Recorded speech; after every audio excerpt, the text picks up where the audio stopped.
ತೊಗಲುಗೊಂಬೆಯಾಟ ಆಡಿಸಿ ನಿಮ್ಮೂರಲ್ಲಿ ಮಳೆ ಬರುತ್ತೆ ಅಂತ ಒಂದ್ ನಂಬಿಕೆ ಇತ್ತು. ಈ ನಂಬಿಕೆಯಿಂದ ಶುರುವಾದ ನಮ್ಮ ಕರ್ನಾಟಕದ ಭೀಮವ್ವ ಶಿಳ್ಳೆಕ್ಯಾತರವರ ಗೊಂಬೆಯಾಟದ ಜೀವನ ಕೊನೆಗೆ ಈ ಕಲೆಯನ್ನ ಉಳಿಸಿ ಅನ್ನೋ ಹಂತಕ್ಕೆ ಬಂದು ನಿಂತಿದೆ. ಇದು ಪದ್ಮಶ್ರೀ ಭೀಮವ್ವ ಶಿಳ್ಳೆಕ್ಯಾತರವರ ಲೈಫ್ ಜರ್ನಿ. 8 ವರ್ಷದ ಪುಟ್ಟ ಹುಡುಗಿಯಾಗಿದ್ದಾಗಲೇ ಅವರ ಮದುವೆಯಾಗಿತ್ತು.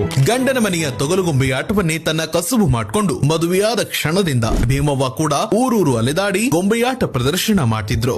ರಾಮಾಯಣ ಮಹಾಭಾರತ ನಾಲಿಗೆಯ ತುದಿಯ ಮೇಲೆ ಇಂದಿಗೂ ಕೂಡ ಭೀಮವ್ವಳಿಗೆ ನೆನಪಿದೆ. ಕನ್ನಡ ಬಿಟ್ಟು ಬೇರೆ ಭಾಷೆ ಬಾರದ ಭೀಮವ್ವ ಗೊಂಬೆಯಾಟದ ಮೂಲಕವೇ ಸುಮಾರು 9 ದೇಶಗಳಲ್ಲಿ ತಮ್ಮ ಕಲೆಯನ್ನ ಪ್ರದರ್ಶನ ಮಾಡಿದ್ದಾರೆ. ಇವರ ಈ ಸಾಧನೆಗೆ 1993ರಲ್ಲಿ ಇರಾನ್ನ ಪ್ರತಿಷ್ಠಿತ ಪಪೆಟ್ರಿ ಪ್ರಶಸ್ತಿ ಸಂದಿದೆ. ಕರ್ನಾಟಕ ಸರ್ಕಾರ ಇವರಿಗೆ ಜಾನಪದ ಶ್ರೀ ಪ್ರಶಸ್ತಿಯನ್ನ ನೀಡಿದೆ. ತಮ್ಮ ಜೀವನ ಕಾಲದ ಈ ಘಟ್ಟದಲ್ಲೂ ಕೂಡ ಇಂದಿನ ಯುವ ಜನತೆಗೆ ಭೀಮವ್ವ ಗೊಂಬೆಯಾಟದ ತರಬೇತಿಯನ್ನ ನೀಡ್ತಾ ಇದ್ದಾರೆ. ಕರ್ನಾಟಕದ ತೊಗಲುಗೊಂಬೆಯಾಟವನ್ನ ವಿಶ್ವದ ಮುಂದೆ ಮೆರೆಸಿದ ನಮ್ಮ ಕೊಪ್ಪಳದ ಭೀಮವ್ವ ಶಿಳ್ಳೆಕ್ಯಾತರ್ ತನ್ನ ಜೀವನದ ಉದ್ದಕ್ಕೂ ಮಾತನಾಡಿದ್ದು ಕೇವಲ ಕನ್ನಡ ಮಾತ್ರ. ಈಗ ಕನ್ನಡಿಗರ ಹೆಮ್ಮೆಯಾಗಿ ರಾಷ್ಟ್ರಪತಿ ಭವನದೊಳಗೆ ಪದ್ಮಶ್ರೀ ಸ್ವೀಕಾರ ಮಾಡಲು ಸಜ್ಜಾಗಿದ್ದಾರೆ. ಭೀಮವ್ವರ ಸಾಧನೆಗೆ ಪದ್ಮಶ್ರೀ ಸಂದಿರೋದು ಇಡೀ ಕನ್ನಡಿಗರಿಗೆ ಹೆಮ್ಮೆಯ ವಿಚಾರ.